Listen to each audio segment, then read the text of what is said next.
this video was posted intentionally. Let me explain to you why. Remember John F. Kennedy Jr.? He was declared the frontrunner for the New York Senate seat back in 1999. Days later, his plane crashed into the Atlantic Ocean, and his rival, Hillary Clinton, was elected senator. This is why I love what the president does. He gets ahead of the enemy, knowing what manipulation and games are happening behind closed doors. This is my opinion. Last 2 days have been horrible days for Comey. Comey, in his eyes, he hurt Hillary Clinton in 2016 with the election president week before, and he's trying to make it up, okay? All right, so Hillary is tied to Comey. President Trump may have found out something that's going on behind closed doors that nobody else knows about. He's getting ahead of it, and he's just putting the pressure to say, hey, if you even think about doing any of your divisive stuff, Hillary, I'm going to expose you in ways you've never been exposed before. If you even come close to it, I think that's what's going on. And if that's the case, I like getting ahead of it, and I like playing offense. Yes, 4 hours ago, Bongino posted this on Facebook. Does President Trump know something? This has triggered a lot of people to be wondering what exactly is even going on. I believe you've seen this video. And he also posted this tweet. When you take a look at this clip from this crazy Hollywood actor, according to the person who posted it, Hollywood actor Ben Stiller made an announcement claiming that the Trump administration is looking for retributions against people that may say something wrong. There could be retributions from the government if you say something wrong. That's really scary. That is what he posted. Let me show you the video, but before I do, if you love what I'm doing here, please subscribe, share the video, and check if your notification is on. A lot of people complain like they don't see my videos.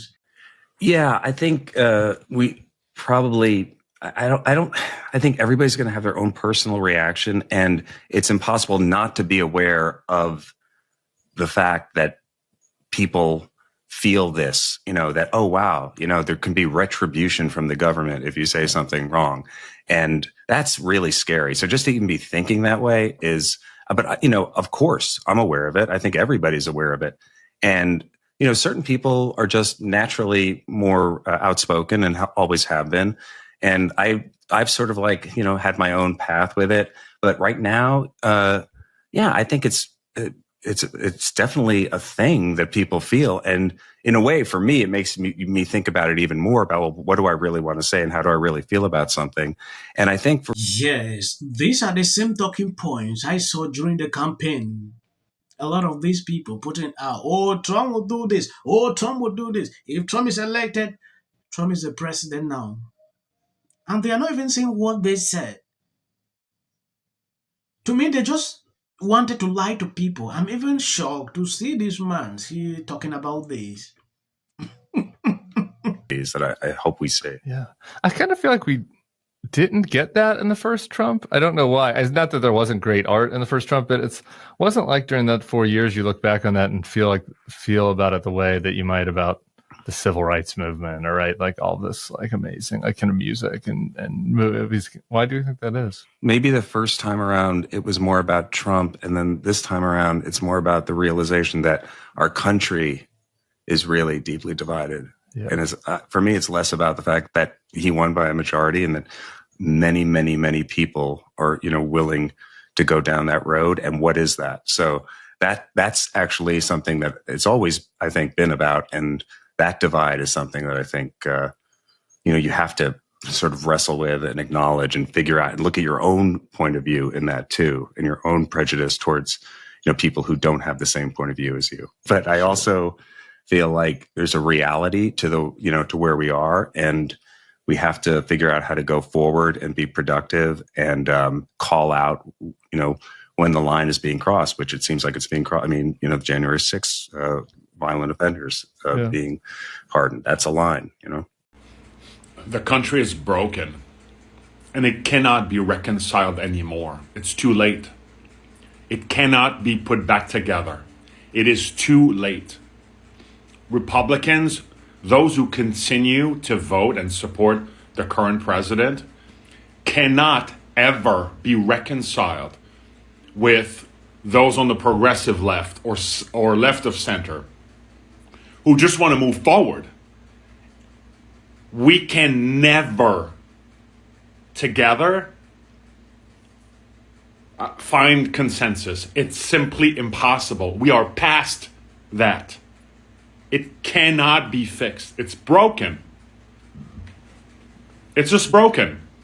The only way forward, there's no other alternative. The only way forward is for blue states to separate themselves from red states.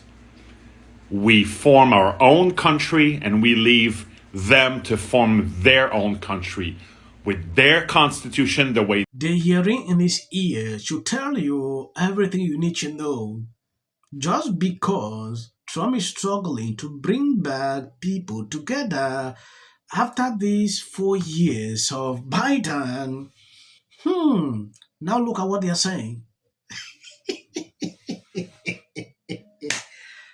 If he's not going, it's very okay for you to maybe flee to another country. I've seen a lot of people, one in New Zealand, now still in another country, calling Trump name every day. The TDS can't even really get out of them. It's possible if you can succeed to do what you're thinking, move to another country and wait till when his mandate is over. Leave them to form their own country with their constitution the way they want it. They want to ban abortion? Do it. And everywhere, do it. We don't. These are fundamental problems that can never be reconciled, ever. They form their own country, they go away. Goodbye, have a wonderful life. I hope it works for you. And then we do the same. And we stop apportioning 2 senators per empty state. That doesn't make any sense. We move forward in a logical, common sense way. That's the only way that this continent can survive. It's over. The idea of this country is over.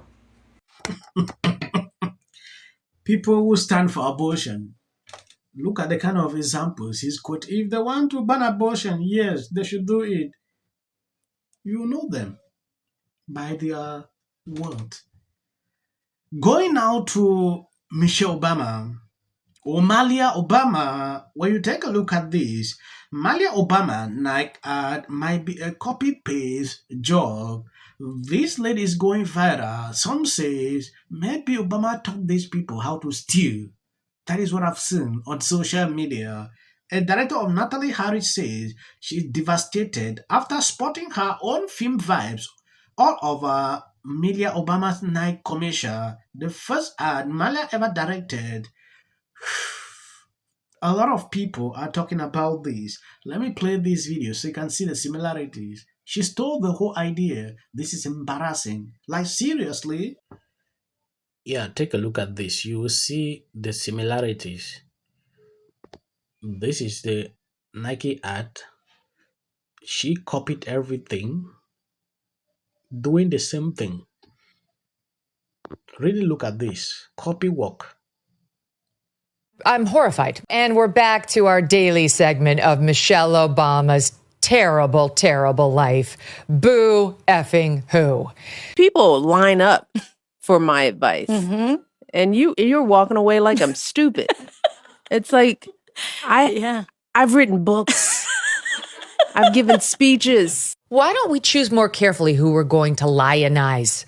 Not just us, but like the Harvards and the MITs of the world. Look how they lionized Epstein, not to mention the Bill Clintons. Why don't we choose? Yeah, someone responding to this video, this level of blind and narcissistic attitude has raveled through the entire Democratic leadership, created by their need to feel important when actually accomplish nothing, no holding any true intelligence. It's fantasy for fools. Someone responded to this video. I don't know if you've seen it. A lot of people are reacting to this whole podcast. Michelle Obama sat down with this lady. Terrible life. Boo effing who. She went on a podcast called Diary of a CEO. And once again, wants you to know how awful it is to be married with children. There are just many natural reasons why marriage, infertility, trying to have kids makes things difficult. It's like I try to tell couples, of course it's hard. Just listen to what I said. I mean, there's something wrong with this person. Like, she's seriously depressed. She has the most negative, dark outlook on life I've ever heard from a public figure, and actually found a way to bitch and moan about how hard it is to live in the White House. When you walk through a storm, keep your head held high. Big debate going on in my comments. Thank you guys for always being there, sharing out my videos. God bless you abundantly. I'm grateful every single time when I see your comment and like, shares. It makes me motivate me to create more videos like I do daily. What did you make of Donald Trump's post this morning alleging that since I said I hate Taylor Swift, she's no longer hot? I don't want to make the video long. I will end here. Justice will prevail. It also shouldn't be racial. Require Carmelo to run. He had 100. Has been overwhelming. The lies and their amplification. This is not going to end. Right is right and wrong is wrong. All good. If you see any clips after this, that is just for the YouTube algorithm. What if he says self-defense? There's no self-defense. The kids in here and resolve this issue is called conflict resolution. Again, the evidence is still coming in. This is definitely a self-defense case because it always is one until you look at the facts of the case and compare the two. You have to compare who was the initial aggressor. Bedroom, because she's fearful of what might happen to her. followers for anything, and then the Registration Act is talking about this man kill. My summary of the first 100 days is that if film and TV productions continue to first term, and you will be very. Once again, the field was littered with Wintour does every year. This Carmelo Anthony case. Live in the White House. Many people Like a little unhinged drunk. And black people don't want to live around ratchet black. There was a white woman who